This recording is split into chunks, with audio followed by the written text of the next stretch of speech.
função que uma classificação ocupa. O que ela contém? É possível dizer que a classificação hoje das doenças em geral psiquiátrica contém um único tipo de questão? A gente pode dizer que são todas doenças no sentido lá arcaico da ideia, a presença de uma lesão ou de uma disfunção severa que comprometa enormemente a vida? É claro que não. Como o Benito falou, a gente já chega hoje no nível da medicina cosmética. E ela tem sua legitimidade, mas ela precisa ser discutida. Ela traz elementos novos, novas questões éticas a serem debatidas por todos. Tem a questão da prevenção de riscos. Doenças médicas no campo da medicina geral, como hipertensão essencial, as dislipidemias, situações como pré-diabetes e tal, estão nessa categoria. Quando se diagnostica, você não tem ainda nenhuma lesão ou nenhuma disfunção mensurável. Essas pessoas geralmente são assintomáticas. Mas o que se sabe é que, se você não intervir, essas pessoas poderão futuramente desenvolver doenças no sentido mais corriqueiro.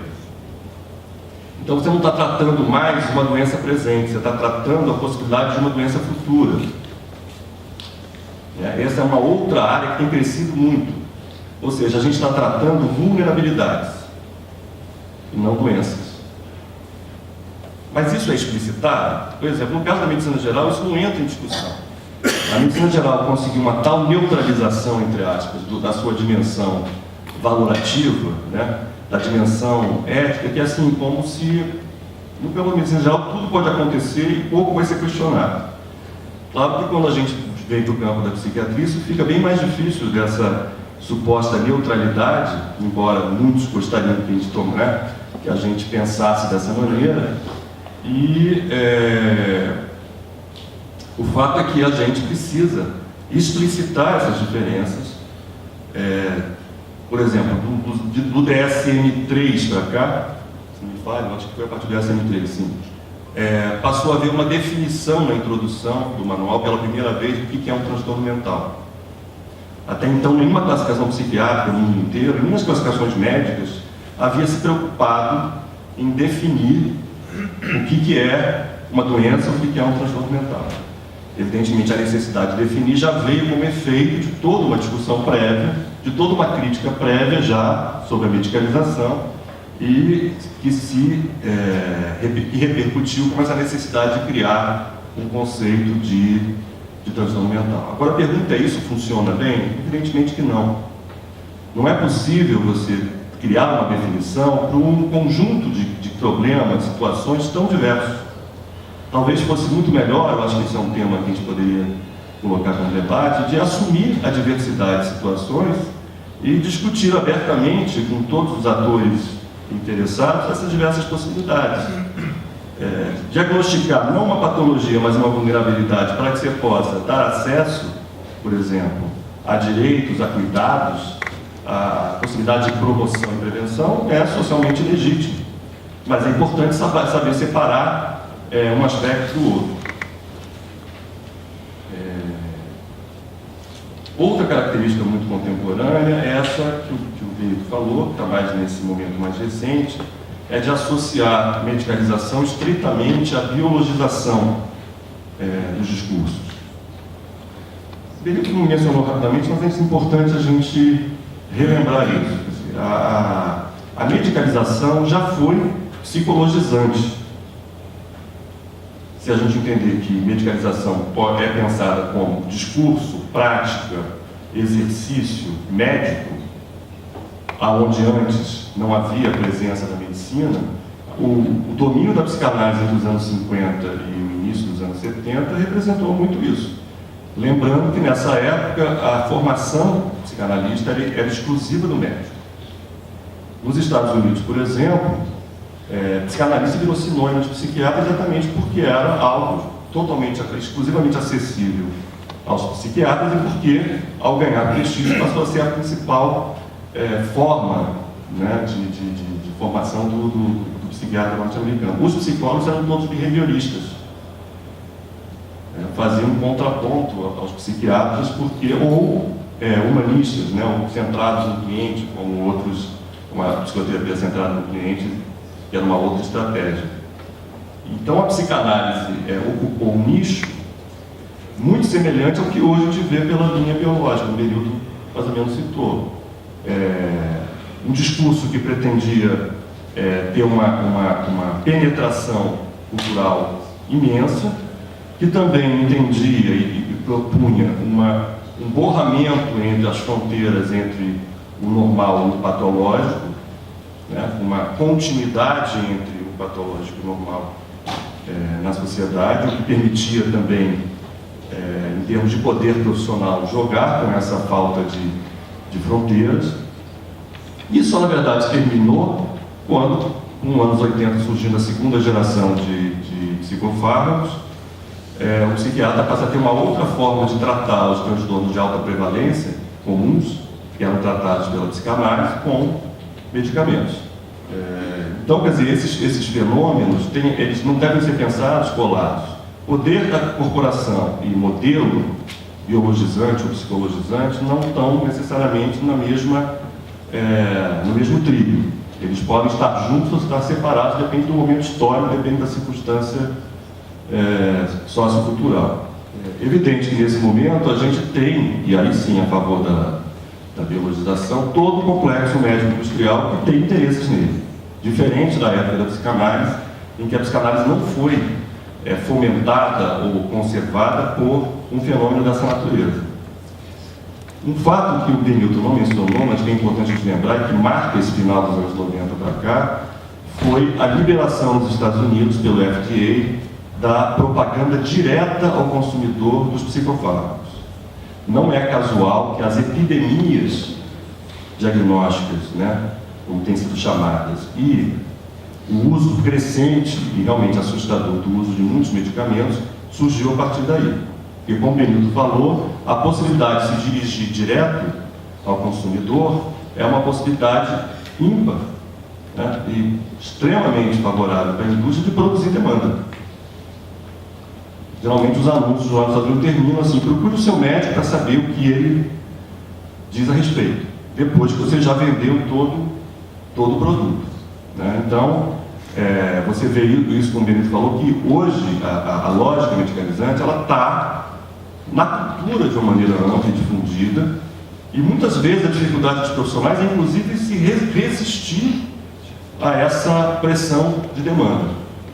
Exige habilidade, né? Exige um posicionamento ético muito claro, mas que não é algo também muito hoje difundido. Um outro aspecto que eu acho que vem muito nessa discussão, que eu acho um tanto quanto problemático, é uma certa também sobreposição da ideia de antimedicalização com anti-ciência ou anti-cientificismo. Como muitas vezes o discurso medicalizante vem colado numa justificação dita científica, que na verdade é mais uma ideologia cientificista, né, porque o tempo todo se refere, mas quando você muitas vezes vai ver a análise mais profunda do que está sendo colocado como essa base, ela é frágil. E também, como eu falei, o que é dito como científico é aquilo que as autoridades, né, do campo dizem que é científico, e que a maioria das pessoas tem pouca possibilidade de avaliar de fato a realidade. E geralmente na ideologia corporativa medicalizante, a ciência é vendida de uma forma completamente equivocada, né? Naquela visão romântica da ciência como quase uma instância divina, capaz de garantir uma neutralidade absoluta, né? Um lugar ahistórico, acultural, asocial, o que é absolutamente falso. Fazendo uma comparação, todo mundo conhece aquela famosa frase do Winston Churchill em relação à democracia. Ele dizia: a democracia é o pior sistema de governo, exceto todos os outros. Evidentemente, o que ele queria dizer com isso é que não se deve esperar uma perfeição de um módulo, né, de construção de política participativa, mas que também as outras opções são muito piores. Eu acho que a gente tem que entender a ciência com o seu método científico dessa mesma maneira. Né? Ou seja, de um lado, não se pode ser ingênuo e achar que a gente pode pensar todo o campo da ciência e de sua produção como fora da história, fora da cultura, fora da sociedade, como se não fosse atravessado, influenciado, marcado por diversas possibilidades, por esse contexto que está inserido. Mas, de outro, é muito perigoso que a gente use essa crítica como uma crítica no sentido destrutiva de considerar como se o exercício, todo esse esforço científico fosse inútil ou fosse necessariamente prejudicial e indicaria uma posição anticientífica. A gente pode, com isso, caminhar para um obscurantismo que, na verdade, certamente não será nada melhor do que a posição cientificista quase mitológica. Então, é um cuidado que você tem que ter, porque eu acho também, eu vejo muitas vezes nos jovens esse discurso de que ciência é uma coisa meio que nefasta e dispensável. E dentro do campo onde o método científico é aplicado, da mesma maneira que o Churchill falou, em termos de metodologias de pesquisa empírica, é o pior de todas as metodologias, exceto todas as outras. É verdade que no nosso campo, a metodologia científica não pode ter exclusividade como método, né, pelas diversas dimensões e complexidades do campo humano. Mas aonde ela tem uma aplicabilidade grande, ela não pode ser jogada fora. E por fim, só para concluir, o mais banal da confusão, que é, isso então é repetido assim, a confusão entre medicalização e medicação. Como o Benildo citou na definição do Peter Conrad, o que define a medicalização não é a tecnologia, é o discurso que delimita a prática, com tecnologia ou sem tecnologia. E a tecnologia, se ela não for necessariamente praticada num discurso que circunscreve, ela pode estar fora. Então, você pode ter situações em que você medica sem estar medicalizando, você pode ter situações em que você está medicalizando sem estar medicando. Tem diagnósticos que um psiquiatra pode fazer onde não há indicação para psicofármaco, ele não vai indicar, né? E, portanto, vai ser uma situação que, no sentido da prática, é uma prática médica, está dentro, né? Uma prática médica que existia antes, portanto, está dentro do processo de medicalização. E, por outro lado, você tem situações como um paciente que vai receber uma pessoa numa situação de crise pessoal, por ter passado por uma situação de grande perda, de grande tensão, e que o médico prescreve um ansiolítico, benzodiazepínico, para aliviar naquele momento aquele sofrimento, em nenhum momento entendendo ou dizendo da pessoa que ela está com uma doença. É um exemplo de uma situação que você pode eventualmente lançar uma medicação e você não está, na sua prática, exercendo ali, não está dando um diagnóstico de um transtorno de ansiedade e tratando a pessoa. Então é importante a gente também um pouco, nesse processo de abrir o que contém esse conceito de medicalização, para que a gente possa trabalhar esses diversos componentes de uma forma própria. É claro que existem inúmeros problemas hoje com o uso de medicação excessivo ou inadequado. Eu acho que muito que nessa discussão tem faltado é discutir o uso não racional e tecnicamente incorreto da medicação. A gente fica muito preocupado com os falsos positivos, de pessoas que possam estar sendo medicadas sem necessidade, e está olhando um pouco para aquelas que estão sendo medicadas e, na verdade, estão sendo medicadas erradamente, excessivamente, etc., que a gente vê com muito mais frequência na prática. Então, essa discussão é uma discussão importante a ser feita, mas ela também não pode ficar dessa maneira extremamente polarizada e excessivamente ideológica e pouco produtiva. E só para finalizar e deixar mesmo o debate, eu queria colocar que a gente também precisa nos situar na nossa realidade brasileira, que é uma realidade peculiar em termos de organização da saúde. Nós vivemos em dois mundos simultâneos. O mundo das camadas mais altas da população é um mundo parecido com o norte-americano. A gente vive no mundo privado da saúde, todos têm planos de saúde, né? Ou seja, a nossa inserção é uma inserção de consumidor, não é de usuário, nós somos consumidores de saúde, enquanto que a população de baixa renda está no sistema universal de saúde, mais semelhante ao do Canadá, da Inglaterra, pelo menos em termos de proposta organizacional, e eles são usuários do sistema onde se organiza não por uma regulação do mercado, mas por uma regulação do Estado. Então a gente não pode pensar a questão da medicalização sem situar essa discussão no contexto de qual sistema, de qual camada social nós estamos falando.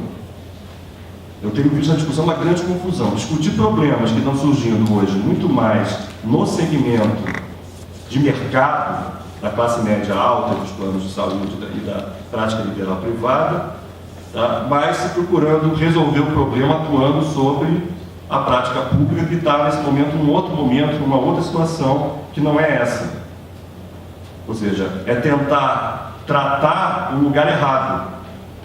Então a gente tem que poder, entre outros aspectos que eu já mencionei, trazer esse também. Nós estamos no Brasil, o Brasil se organiza de uma certa maneira, e isso tem efeitos sobre todo o campo da saúde e não é um efeito uniforme, homogêneo. E, portanto, não dá para se pensar como se fosse uma só coisa. Isso nos difere, de fato, dos países europeus e dos Estados Unidos. Porque nos Estados Unidos é tudo privado, nos países europeus é tudo sistema universal, e nós estamos nesse lugar ambíguo de estarmos nos dois componentes ao mesmo tempo. Então, vou deixar encerrar por aqui para depois, mais adiante, a gente poder voltar ao debate. Obrigado.